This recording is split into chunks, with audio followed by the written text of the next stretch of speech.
അല്ല അതുകൊണ്ടാണല്ലോ അതിൻ്റെ ഔദ്യോഗിക സ്പോൺസർമാരെ പരിചയപ്പെടുത്തുന്ന ചടങ്ങാണിത്. അവർക്ക് നമ്മൾ കത്ത് കൊടുത്തു. ബഹുമാനപ്പെട്ട രാജു അപ്സരയും ബന്ധപ്പെട്ട ജസ്റ്റിൻ പാലത്തറൊക്കെ അവിടെ ഇരിക്കുന്നുണ്ടല്ലോ.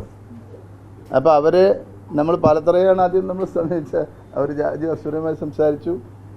അപ്പോൾ വ്യാപാര സമൂഹം ഇതിന് മുൻകൈ എടുക്കുകയാണ്. വളരെ സന്തോഷമുണ്ട് ആ കാര്യത്തിൽ.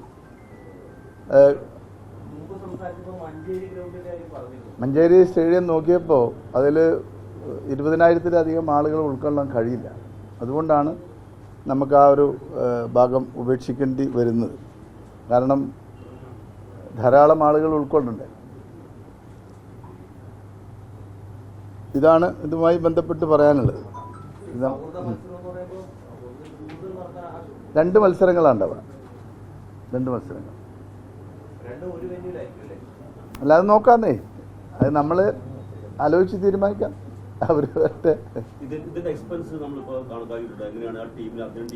ഇല്ല, ആ കാര്യങ്ങളിലൊക്കെ നമ്മൾ കടക്കാൻ പോകുന്നത്.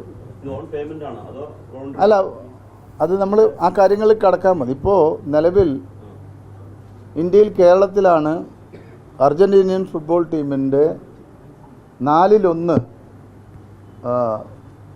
ഫാൻസ് ഉള്ളത്. അവരെ സംബന്ധിച്ചുള്ള ഏറ്റവും കൂടുതൽ ഫാൻ ബേസുള്ള രാജ്യമാണ് ഇന്ത്യ, അർജന്റീനൻ ടീമിനെ സംബന്ധിച്ചുള്ളത്. അതുകൊണ്ട് അവർക്കിവിടെ വരാൻ താല്പര്യം കൂടുമല്ലോ. അതാണ് അതിൻ്റെ ഒരു പ്രധാനപ്പെട്ട കാര്യം. പണത്തിലപ്പുറം അതാണ്. അവരൊരു ഫാൻ ബേസ് ഏറ്റവും സ്ട്രോങ് ആയിട്ടുള്ള ഒരു സംസ്ഥാനമാണ് നമ്മൾ. അപ്പോൾ അതുകൊണ്ട്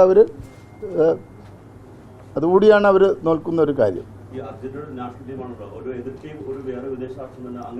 അല്ല, അത് നമ്മൾ തീരുമാനിക്കാം. അല്ല, അത് നോക്കൂ, അതൊക്കെ നമ്മൾ ആലോചിക്കാതിരിക്കുമോ? അതെല്ലാം ആലോചിക്കുന്നുണ്ട്. അത് നമുക്കത് തീർച്ചയായിട്ടും ആ ഒരു കാര്യം നമ്മൾ പിന്നീട് അറിയിക്കാം. നമ്മളാദ്യം ഈ ഒരു കാര്യം വേൾഡ് നമ്പർ 1 ആദ്യം എൻഗേജ് ചെയ്യുക. അതിന് ശേഷമല്ല മറ്റുള്ള കാര്യങ്ങൾ. തീർച്ചയായും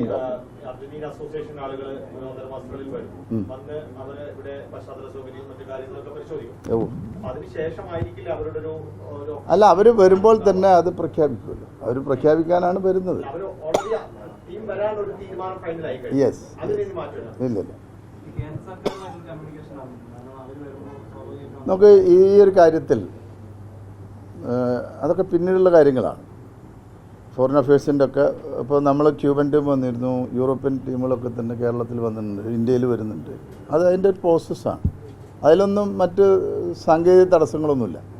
ആ സമയത്ത് അവർ വിസക്ക് അപ്ലൈ ചെയ്യണം, അത്രയല്ലേ ഉള്ളൂ. അതവർ ചെയ്യും. അങ്ങനെയാണല്ലോ അതിൻ്റെ ഒരു രീതി. തീർച്ചയായിട്ടും ആ സമയത്ത് ബഹുമാനപ്പെട്ട കായിക വകുപ്പ് മന്ത്രിയുമായൊക്കെ തന്നെ നമ്മൾ ചർച്ച നടത്തുമല്ലോ. ആദ്യം ഒരു നിലം ഒരുങ്ങണ്ട. ആദ്യം അത് ഒരുങ്ങിക്കഴിഞ്ഞല്ലോ.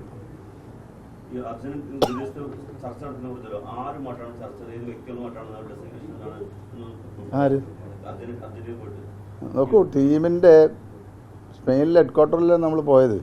അവിടെ മറ്റാരും ഉണ്ടാവില്ലോ, അർജന്റീനൻ്റെ ആളുകളിലേ ഉണ്ടാവുള്ളൂ. അല്ല അർജന്റീൻ ടീമിനായിട്ട് ബന്ധപ്പെട്ടു എന്ന് പറഞ്ഞാൽ പിന്നെ പ്രത്യേകം അതിന് പറയേണ്ടതില്ലല്ലോ. അതിൻ്റെ സിസ്റ്റം ഉണ്ട്, അതിൻ്റെ മാനേജ്മെൻ്റ് ഉണ്ട്, അവരുമായി സംസാരിക്കും.